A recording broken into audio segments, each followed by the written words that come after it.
नमस्कार, लोकमंच न्यूज में आपका स्वागत है। मैं अलका सिंह और आप देख रहे हैं खबर उत्तर प्रदेश।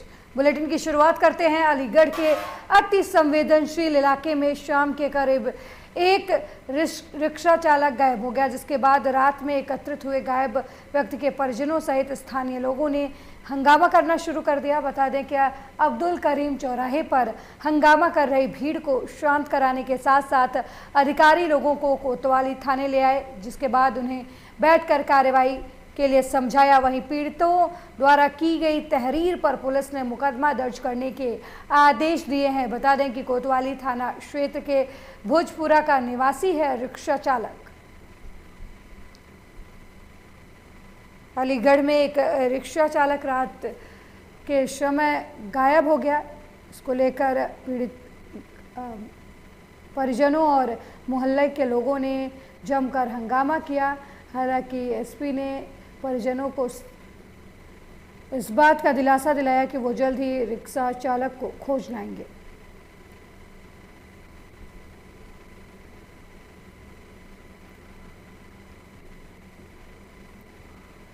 अलीगढ़ में एक रिक्शा चालक संदिग्ध परिस्थितियों में गायब हो गया, जिसके बाद परिजनों और आसपास के लोगों ने हंगामा शुरू कर दिया। हंगामे की सूचना पाकर मौके पर पहुंची पुलिस ने लोगों को समझा बुझाकर ये दिलासा दिलाया कि वो जल्द ही रिक्शा चालक को खोज लेंगे।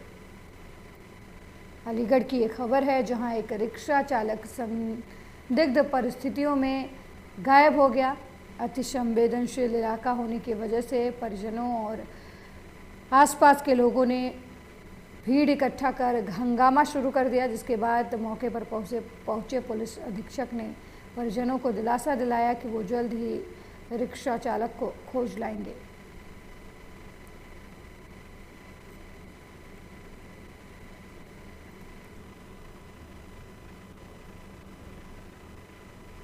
इस खबर पर ज़्यादा जानकारी देने के लिए अलीगढ़ से हमारे संवाददाता मोहित गुप्ता फोन लाइन पर जुड़ गए हैं। मोहित, एक रिक्शा चालक अति संवेदनशील इलाके से गायब हो गया है, क्या कुछ जानकारी है? देखिए, मैं बिल्कुल बता दूं कि ये अलीगढ़ ऊपरकोट कोतवाली क्षेत्र का पूरा मामला है। यहाँ पर एक ई रिक्शा चालक की ट्रडी चालक की एक एक्सीडेंट हो जाता है। एक्सीडेंट में वो ट्रडी चालक जो है गायब हो जाता है।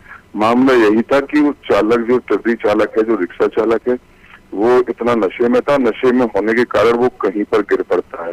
तो लिहाजा क्योंकि ऊपरकोट एक सेंसिटिव इलाका है, वहां पर हिंदू मुस्लिम वाला माहौल लगातार बना रहता है। तो इसी को देखते हुए, क्योंकि ई रिक्शा चालक जो वहां से गायब होगा, इसी को देखते हुए वहां पर कुछ मुसलमान तबके के लोग आ गए और वहां पर थाने पर जगह लगातार हंगामा करने लगे। उन्होंने साफ तौर से आरोप यही लगाया कि जो ई रिक्शा चालक है वो हिंदुओं के द्वारा गायब कर दिया गया है। इसी को लेकर काफी देर तक हंगामा चलता रहा। हंगामा को देखकर 3 थाने की फोर्स, एसपी सिटी इत्यादि लोग मौके पर पहुंच गए और सीधा मामले को संभालने लगे। लेकिन वह मामला ये था कि थोड़ी दूर बाद भी वहां पे जो ई रिक्शा चालक है वो जिला अस्पताल में उसको लोगों ने भर्ती कर दिया था, क्योंकि वो नशे की हालत में इतना था कि वो जिला अस्पताल में उसको लोगों ने भर्ती कर दिया। जब जिला अस्पताल से निकलने के बाद में जब पुलिस को समझ में आया, पुलिस ने उससे बात की, तब जाकर मामला शांत हुआ।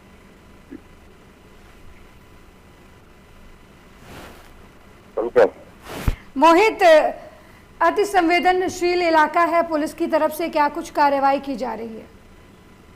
देखिए, क्योंकि मैं बताऊं तो कि ऊपरकोट कोतवाली हमेशा से सेंसिटिव इलाके में रही है, क्योंकि वहां पर अगर कोई भी थोड़ी सी भावना होती है तो मैं हिंदू मुस्लिम होने का चांस वहां पर लगातार बना रहता है। यही कारण है कि एहतियातन के तौर पर 3 थानों की फोर्स को वहां पर जमा कर दिया गया, क्योंकि ई रिक्शा चालक के जो परिजन हुए उनका यही था कि एक्सीडेंट करने के बाद हिंदुओं ने वहां पर गायब कर दिया। हालांकि ई रिक्शा चालक को सकुशल पुलिस के द्वारा बरामद कर लिया गया, उससे पूछताछ की गई थी, लेकिन उससे पूछताछ में उन्होंने साफ तौर से ये बताया कि वो ज्यादा नशे की हालत में वो गिर गया, तो किसी अज्ञात लोगों के द्वारा उसको जिला अस्पताल में भर्ती करा दिया गया। हालांकि वहां पर कुछ हिंदूवादी नेता भी पहुंच गए। हिंदूवादी नेता को अभी तक साफ तौर से यही कहना है कि ये मुसलमानों की मिली भगत है। इनकी मिली भगत से ज्यादा क्योंकि ऊपरकोट सेंसिटिव इलाका रहता है, तो इसी के लिए तो दोनों की भावना हाथ होने का डर रहता है। लेकिन एसपी सिटी फिलहाल मौके पर मौजूद है और एहतियातन के तौर पर 3 थानों का फोर्स वहां पर लगा दिया गया है। बहुत बहुत धन्यवाद मोहित, इस खबर पर जानकारी देने के लिए।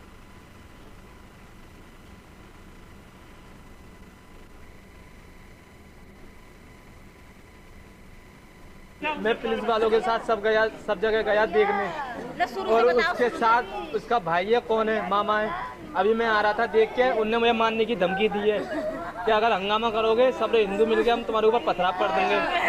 उसके मामा ने, लड़के के ने, उसके मामा का नाम मेरे को नहीं मालूम, और पुलिस वालों को सब पता है कि मेरा भाई कहाँ है। पर पुलिस वाले और उसका मामा बात कर रहे थे कि इनका हंगामा तुम पल्ली तरफ कराओ, कोतवाली की तरफ, हम कैसे भी इसके भैये को दुबका के हमारे पास है, हम मलखान पहुँचाते हैं, तो इनके हवाले कर देना आप। ये अभी कम से कम 5 बजे की बात है। पुलिस वाला ये बोल रहा था, डंडे मार के भगा रहे, अपने घर भेज दो सबको, तुम्हारा भाई मिलेगा तो हम आपको सूचना दे देंगे। अगली खबर भी अलीगढ़ से है, जहां सर्कल प्रथम में नव निर्माण पुलिस स्टेशन रोरावर का उद्घाटन धूमधाम से किया गया। इस दौरान नव निर्माण थाने में नारियल तोड़कर और पूजा अर्चना करके थाने का उद्घाटन किया गया। दरअसल गोंडा मोड़ स्थित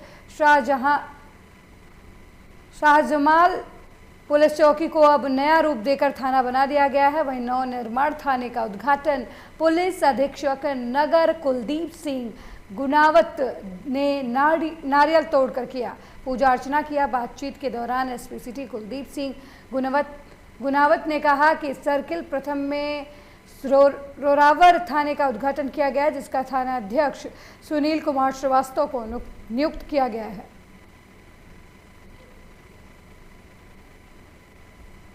यहाँ की जनता को इसका लाभ मिलेगा। ये सर्कल फर्स्ट में दिल्ली गेट से कुछ हिस्सा और लोधा की कुछ हिस्सा अलग करके एक नए थाने का निर्माण किया गया है, रोरावर थाना, जिसको आज चौकी शाहजमाल के परिसर में शुरुआत की गई है। और थाना प्रभारी नए नियुक्त हुए हैं और ये थाना अब यहाँ पे इस। अगली खबर बलरामपुर से है, जहां पुलिस अधीक्षक के निर्देश में भादवी महिला थाना पर दर्ज मामले की विवेचना महिला थाना अध्यक्ष अनुपम त्यागी के द्वारा की जा रही है। बता दें कि घटना में शामिल 4 अभियुक्तों को पहले ही गिरफ्तार कर जेल भेजा जा चुका है। शेष अभियुक्त अश्विनी प्रताप वर्मा पर 15,000 का पुरस्कार घोषित किया गया है। वहीं पुलिस अधीक्षक बलरामपुर हेमंत कुटियाल के निर्देश पर अपर पुलिस अधीक्षक महोदय ने अरविंद मिश्र के पर्यवेक्षण में क्षेत्राधिकारी वरुण मिश्रा के नेतृत्व में शेष अभियुक्त की गिरफ्तारी के लिए थाना स्तर के साथ साथ अन्य टीमें भी गठित की हैं। इसी क्रम में शुक्रवार को थाना स्थानीय और एसओजी सर्विस लांस की संयुक्त टीम ने घटना में शामिल अभियुक्त अश्विनी प्रताप वर्मा को गिरफ्तार किया है।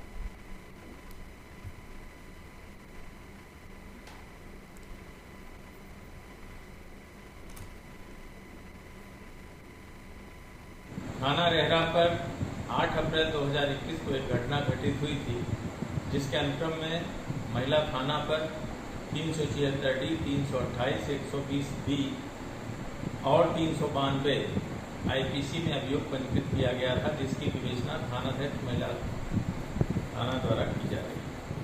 इसमें 4 अभियुक्तों को पूर्व में गिरफ्तार किया जा चुका है और अश्विनी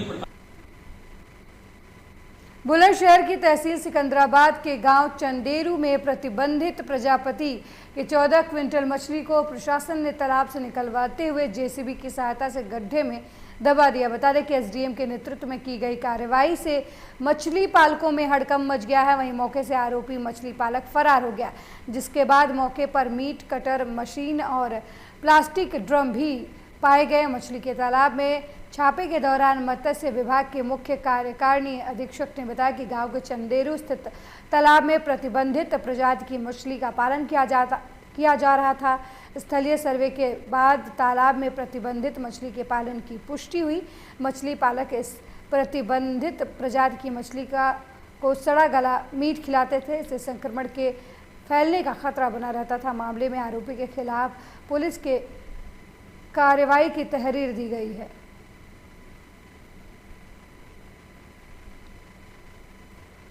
बुलंदशहर में पुलिस ने प्रतिबंधित मछली का पालन करने के मामले में छापेमार कार्रवाई की और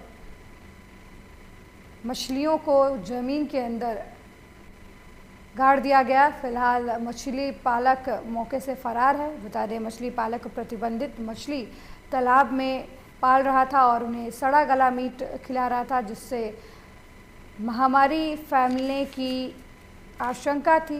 इस मामले की सूचना पाते ही मौके पर पहुंची पुलिस ने मछलियों को तालाब से निकलवाकर गड्ढे में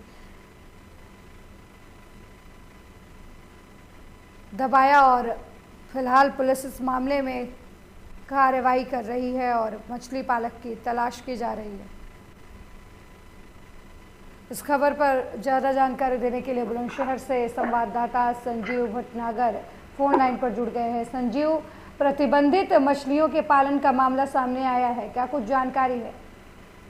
अलका, मैं आपको बता दूं, बुलंदशहर की तहसील सिकंदराबाद के गांव चतेरू का मामला है, जहाँ प्रतिबंधित प्रजाति मंगेरू नाम की मछली है जो प्रतिबंधित है। बताया जाता है कि इसे जो मीट खिलाया जाता है वो कच्चा मीट खिलाया जाता है, जिसकी वजह से बड़ी बीमारी होने का खतरा रहता है। प्रतिबंधित है। जैसे इसकी सूचना जिलाधिकारी को मिलती है, वो तुरंत अपनी टीम गठित करते हैं, तुरंत इस तालाब पर छापा मारा जाता है और तालाब में 14 क्विंटल मछली बरामद की जाती है और तालाब मालिक के बारे में जब पता की जाता है तब तक वो भाग चुका होता है। फिलहाल इस पर कार्रवाई की जा रही है। जितनी मछलियां हैं सबको निकलवा कर इस गड्ढे से जेटीबी द्वारा गड्ढे में दबा दिया गया है। वही है जो नीतू सिंह है, जो मत्स्य विभाग के अधिकारी है, उनका कहना है कि इस पर कोतवाली सिकंदराबाद में पहरी दी जा रही है और जल्द इसकी गिरफ्तारी की जाएगी। बहुत बहुत धन्यवाद संजीव इस खबर पर जानकारी देने के लिए।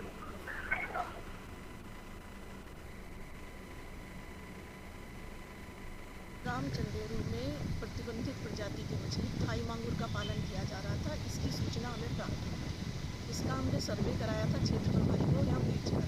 तो उन्होंने जो स्थलीय सर्वे किया, यहाँ जो चौकीदार थे उनसे बात की, तो ये पता चला कि इसमें मांगुर प्रजाति है और मांगुर को सड़ा गला मीट ये लोग खिलाते हैं, जिससे संक्रमण फैलने का, बीमारियाँ फैलने का खतरा रहता है और इस पर माननीय NGT द्वारा रोक भी लगाई गई। तो जिलाधिकारी महोदय की अध्यक्षता में के द्वारा एक टीम गठित की गई थी, जिसमें SDM सिकंदराबाद महोदय इसके अध्यक्ष और CO साहब और हमारी इसमें ये आज छापामारी की कार्रवाई हुई और इसमें लगभग जो अंदाजा है लगभग 12 से 14 कुंटल मांगुर मिली है, जिसको JCB से गड्ढा खुदवाकर नष्ट कर दिया गया। निष्टीकरण की कार्रवाई आज की। अगली खबर कुशीनगर से है, जहां शाम लगभग 7 बजे नाव पर बड़ी गंडक नदी पार कर रहे लगभग 200 लोग नाव समेत नदी में फंस गए।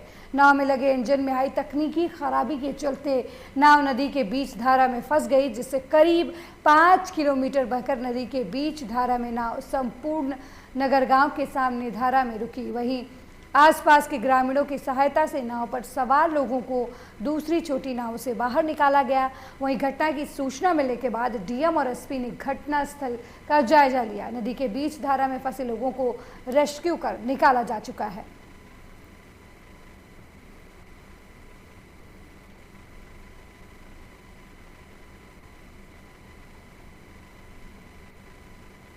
पानी उड़ेब है, बीच नदी में आया है तो तेल खत्म हुआ तो फिर से तेल डाला गया है। अब कहीं से पाइप फट गया है कि तेल फिर से ख़त्म हो गया। हम लोग 2-4 लोग उधर बीच नदी में छूट गए थे, तो फिर नाव लेके गए हैं लोग, तो आए हैं, सब बच्चों को उतार के लाए हैं। लगभग 200 लोग हैं सर। कितने लोग अभी बीच में फंसे हुए? अभी वहाँ कम से कम 100 लोग हैं। कैसा माहौल है वहाँ? अब कैसा माहौल होगा सर, मौसम ख़राब है, नाव पे लोग बैठे हैं। जो अभी सूचना मिली थी हम लोगों को इस तरह की नाव में लोग फंसे हुए हैं, तो अभी जो हमारे SDRF और NDRF को सूचना दे दी है। इसके अलावा जो एक नाव लगा के जो वहाँ के लोगों को 230 के बैच में उनको सुरक्षित यहाँ पे लाया जा रहा है और हम लोग यहाँ बैठे हुए हैं। जब तक पूरा ऑपरेशन पूरा रेस्क्यू नहीं हो पाएगा, हम लोग यहाँ बैठ के पूरा करने के बाद। अगली खबर लखनऊ से है, जहां CM और DGP ने न्याय की गुहार लगाने पहुंचे हिंदू युवा वाहिनी के जिला उपाध्यक्ष राकेश उपाध्याय ने सोनभद्र में खनिज विभाग और इंस्पेक्टर नवीन तिवारी पर गाली गलौच का आरोप लगाया है। वहीं हिंदू युवा वाहिनी के जिला अध्यक्ष ने DM और कमिश्नर से शिकायत करने के बाद अवैध तरीके से खनन की जा रही है, जिस पर कोई कार्रवाई नहीं की गई है।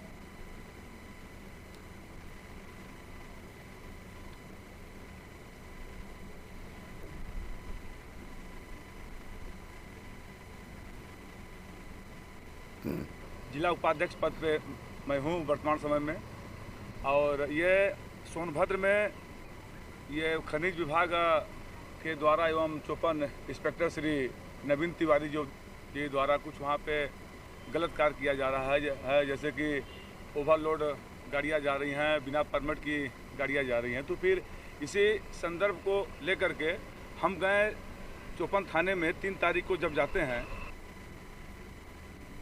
खबर मुजफ्फरनगर से है, जहां कॉलेज में पढ़ रही लड़कियों की स्कॉलरशिप विभाग से नहीं आई, जिस वजह से छात्राओं को गर्ल्स स्टूडेंट विभागों के धक्के खाने पर मजबूर होने पड़ रहे हैं। जहां गर्ल्स स्टूडेंट्स का कहना है कि वो लगातार इधर से उधर चक्कर काट रही हैं। पिछले साल की भी स्कॉलरशिप नहीं आई और ना ही इस साल की स्कॉलरशिप आई। प्रशासन उन लोगों पर फीस जमा करने का दबाव बना रहा है। वो लोग कॉलेज की फीस जमा करने में असमर्थ हैं। प्रशासन के अधिकारियों से उनका विनम्र आग्रह है कि उनकी स्कॉलरशिप जल्द ही उन लोगों को मिले, जिससे वो अपनी फीस जमा कर अपनी पढ़ाई सुचारू रूप से चालू कर सके, अपनी परीक्षा भी कॉलेज में दे सके। वहीं जिलाधिकारी सेल्वा कुमारी ने विभागीय अधिकारियों को छात्राओं की समस्या हल करने के निर्देश दिए हैं। कि हम स्कॉलरशिप के लिए बहुत परेशान हैं और हम उसके लिए बहुत दर बदर भटक रहे हैं। और हम आज यहाँ डीएम ऑफिस में भी आए और इनसे हमारी परसों बात हुई थी और फिर उन्होंने हमें वहाँ समाज कल्याण विभाग में भेजा था और समाज कल्याण विभाग में आज हमें साफ ये मना कर दिया उन्होंने कि तुम्हारी आएगी नहीं। क्यों, क्या कारण है, क्यों नहीं आएगी? रीज़न नहीं बता रहे। अभी ये बोल रहे हैं कि 1-2 दिन के बाद पता लगेगा, लेकिन तुम्हारी साफ मना है, मतलब कि आएगी नहीं। उन्होंने इंतजार के लिए बोला है जी, उसमें लिखा हुआ रहा स्टेटस में जो हमने निकलवाया है ब्लॉक बाय डायरेक्टर, लेकिन उसका कोई रीज़न नहीं हमें पता लग रहा कि हमारी मिस्टेक आखिर है कहाँ। क्या चाहते हैं? हम ये चाहते हैं कि हमारी स्कॉलरशिप है ताकि हम अपनी एग्ज़ाम मतलब अच्छे से दे सकें। लेकिन अब सबको पता है जैसे कि लॉकडाउन चल रहा है और किसी के भी मतलब घर में सबके परेशानी है। अब हम इतनी फीस कहाँ से दें? वो हमें एग्ज़ाम नहीं देने देंगे।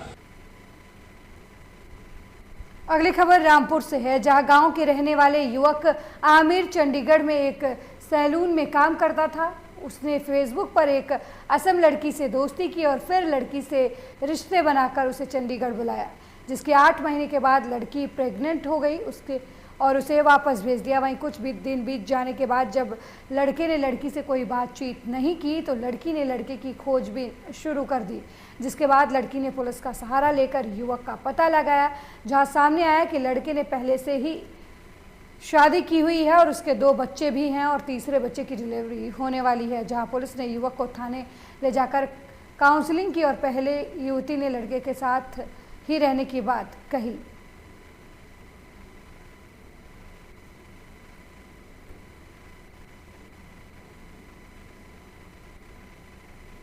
मेरा फेसबुक के जरिए मेरा उसके साथ कांटेक्ट हुआ। कांटेक्ट होने के बाद उसने मेरे को बुलाया वहाँ से बातचीत शुरू हुई। मेरे को बुलाने के बाद फिर उसने मेरे को शादी का झांसा देता रहा, पर फिर मैं प्रेग्नेंट हो गई। उसने शादी का घर पर शादी के बहाने से मेरे को प्रेग्नेंट के ज़रिए उसने मेरे को भेजा घर कि डिलीवरी होने के बाद मेरे से शादी करेगा, पर उसने 9 महीने तक आज तक मेरे को कुछ खबर नहीं ली। मैं वहाँ से उसके ढूंढते हुए मैं यहाँ तक आई हूँ और मैं जाने वाली थी, पर इन्होंने मुझे बहुत हेल्प करी। फैंसी सेंटर में पहुँची है तब इन्होंने मेरी सहायता की, मेरे बच्चे की सहायता की और अब मैं पता नहीं क्या होती है। ये महिला आसाम की रहने वाली है। उनकी फेसबुक के माध्यम से एक लड़के की दोस्ती हुई जो कि चंडीगढ़ में नाई का काम करता है। दोस्ती के बाद उस लड़के ने इनको चंडीगढ़ बुलाया रखने के लिए साथ में, जहाँ पर ये उनके बच्चे से प्रेगनेंट हो गई। उसके बाद ये वापस आसाम आ गई। इस बीच लड़के की संपर्क में रही, वो इन्हें शादी का झांसा देता रहा लेकिन शादी नहीं की। इसी दौरान बच्चे का जन्म हुआ। उसके बाद इन्हें पता चला कि लड़का पहले से ही मैरिड है, तो ये इसे खोजते हुए किसी तरह रामपुर स्टेशन पहुँचे। रामपुर स्टेशन पहुँचने के बाद ये महिला थाने गई सहायता के लिए, जहाँ पर सहायता ना वापस लौट ही रही थी कि हमारी महिला शक्ति केंद्र की शाइस्ता जी थी ना, उन्होंने इन्हें वन स्टॉप सेंटर भेजा। अगली खबर सोनभद्र से है, जहां चौपन के सलखन स्थित plaza road lines petrol pump पर सोनभद्र भारत पेट्रोलियम के प्रबंधक राजीव प्रशांत और प्रोपराइटर पीएन राय और सेल्स ऑफिसर ऋषभ अस्थाना की मौजूदगी में पेट्रोल पंप पर कार्यरत कर्मचारियों के साथ क्षेत्रीय लोगों को वैक्सीन लगवाई गई, जिनमें 18 से 44 वर्ष के 100 लोगों को कोविड वैक्सीन की कोविशील्ड का टीका लगवाया गया। इसके साथ ही कोविड-19 की जांच भी की गई।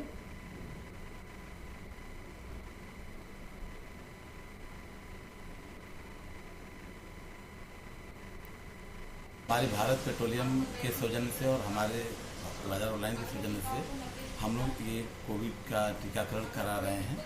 और सबसे बड़ी बात है कि इसमें हमारे शासन से ये एक आदेश आया था 4 तारीख के डेट में सभी समस्त जिलाधिकारी को कि मतलब जो है आप लोग जो प्रथम जो अपने डीएसएम हैं जो हर रोज़ 100 कस्टमर से मिलते हैं, तो इन लोगों का कोरोना पॉजिटिव होने का चांस ज़्यादा रहता है, इसलिए इन लोगों की वरीयता दी जाए, ये सोच करके समस्त जिलाधिकारी को ये आदेश दिया गया था। तो उसी को मानते हुए हम लोगों ने डीएम साहब से जाके परमिशन लिया था। परमिशन लेके फिर सीएमओ साहब से बात हुई, उसके बाद ये टीकाकरण का आज हम शिविर लगाए हैं अपने।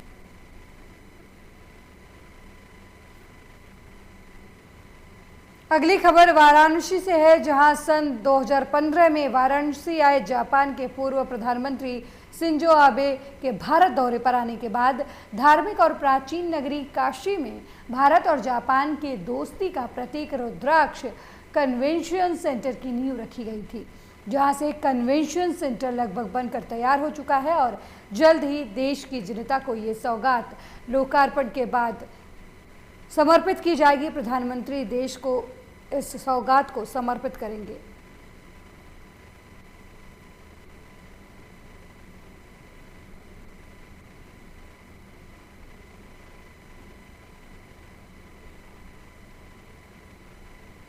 रुद्राक्ष अंतर्राष्ट्रीय कन्वेंशन सेंटर को बेसिकली एक कल्चरल और सारे हेरिटेजेस कार्यक्रमों के लिए इसको डेवलप किया गया है, जिसमें 150 की कैपेसिटी वाला एक मीटिंग हॉल है। इसके अलावा 1200 की कैपेसिटी वाला एक मेन कॉन्फ्रेंस हॉल है। इसके अलावा पूरी जो बिल्डिंग है वो इंटीग्रेटेड बिल्डिंग मैनेजमेंट सिस्टम से लैस है, जिससे सारी चीज़ें, चाहे वो उसका कंट्रोल्स हों, चाहे इसके कर्टन रेजर्स हों, चाहे आपके साउंड्स हों, इक्विपमेंट्स हों, चिलर्स हों, एसी हो, जो भी सारी इसकी फैसिलिटीज़ हैं उनको with in one roof control किया। बुलंदशहर के खुर्जा नगर पालिका में वार्ड बैठक के दौरान सभासद और चेयरमैन समेत अधिशासी अधिकारी के बीच जमकर नोकझोंक हुई। बता दें कि नोकझोंक होने के बाद सभासद बोर्ड बैठक छोड़कर चले गए। वहीं सभासदों का आरोप है कि चेयरमैन पति ने नगर पालिका परिसर में सभासदों को धमकी तक दे डाली। वहीं सभी सभासद एक साथ इकट्ठा होकर चेयरमैन पति के खिलाफ मुकदमा दर्ज कराने और खुर्जा नगर कोतवाली पहुंचे। वहीं चेयरमैन और अधिशासी अधिकारी का कहना है कि बोर्ड बैठक में बजट पास करने के लिए मीटिंग रखी गई थी, लेकिन कुछ सभासदों ने जानबूझकर बोर्ड बैठक के दौरान जमकर हंगामा किया गया और बजट पास नहीं होने दिया गया, जिसके चलते पिछले दिनों से लगातार रुके हुए विकास कार्य एक बार फिर थम चुके हैं। क्या हुआ है? आप इतना हंगामा हुआ? आप ऐसा हुए घर पहुँचेगे लोग। कौन लोग? फट्टा, अच्छा, चेयरमैन। जबकि जाके बोला, मेरे छोटा लड़का था वहाँ पे, उससे बोला तुम्हारी अम्मी कहाँ पे है? लौंडा बोला मुझे पता नहीं, मैं सो के उठ रहा हूँ अभी। तो यूँ कह फ़ोन करियो।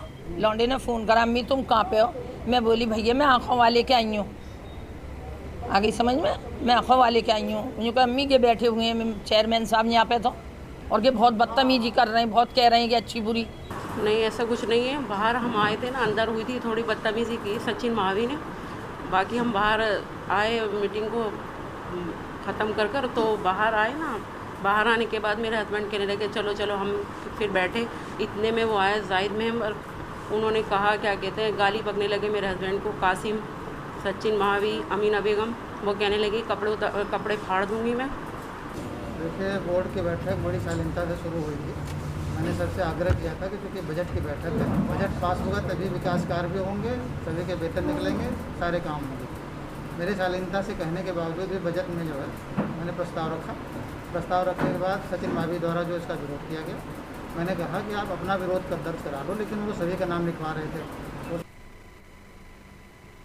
इस वक्त की बड़ी खबर लखनऊ से है, जहां बीएसपी से निष्कासित पूर्व विधायक महेश पाल शर्मा का बयान आया है। महेश पाल शर्मा ने समाजवादी पार्टी की प्रशंसा की है। कोविड के माहौल में साइकिल प्रदेश की जनता चलाती तो इम्यूनिटी मजबूत रहती।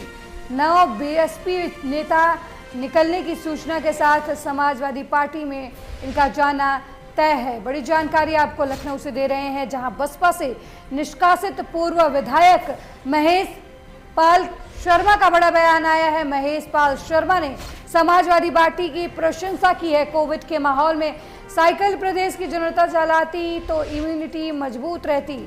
9 बसपा नेता निकाले जाने की सूचना के बाद इनके समाजवादी पार्टी में जाने के बाद सामने आ रही है। बड़ी जानकारी आपको लखनऊ से दे रहे हैं, जहां महेश पाल शर्मा बसपा पार्टी से निष्कासित किए जा चुके हैं।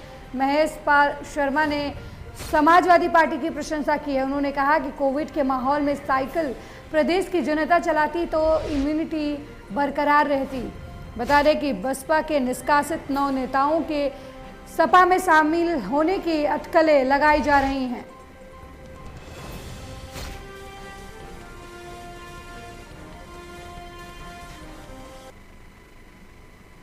बिजनौर में एक नहर से युवक और युवती की लाश मिलने से इलाके में सनसनी फैल गई है।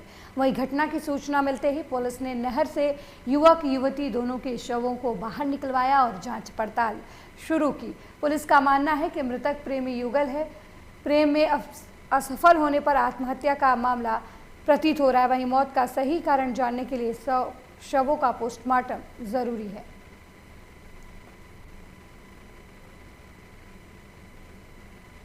सारा क्षेत्रांतर्गत ये सरकड़ी नहर से 2 बॉडीज़ मिली हैं, जिन्हें आइडेंटिफाई कर लिया गया है। एक बॉडी शालू की है, दूसरी दीक्षित की है, जो अहमदाबाद के रहने वाले हैं, थाना शेरकोट के। 14 तारीख की शाम से दोनों एक साथ चले गए थे। दोनों के मध्य प्रेम प्रसंग था। प्राइमा फेसी लगता है कि मामला सुसाइड का है, फिर भी पोस्टमार्टम की कार्रवाई की जा रही है और अन्य विधिक कार्रवाई की जा रही है। गाजियाबाद पुलिस अपराध पर लगाम लगाने के लिए लगातार अपराधियों की गिरफ्तारी कर रही है।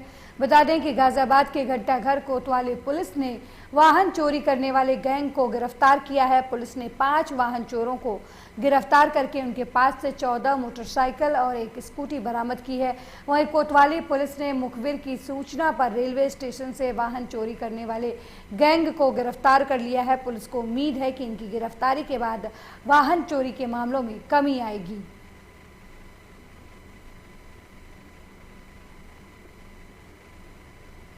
जनपद गाजियाबाद के पुलिस उप महानिरीक्षक के निर्देशन में थाना कोतवाली ने 16/17 जून की रात्रि को एक अच्छी सफलता प्राप्त करी है, जिसमें कि थाना कोतवाली ने 7 वाहन चोरों को 15 चुराई हुई मोटरसाइकिल के साथ गिरफ्तार करा है। इनमें से 5 मोटरसाइकिल पुराने मुकदमों से लिंक हो गई हैं। ये लोग गाजियाबाद एनसीआर इलाके और आसपास के प्रांतों से मोटरसाइकिल चुरा के उसका इंजन नंबर, उसका चेसिस नंबर एवं रजिस्ट्रेशन नंबर की प्लेट बदल कर इसको आसपास के इलाकों में बेचा करते थे। इसमें मुकदमा लिख के आवश्यक वैधानिक कार्रवाई की जा रही है।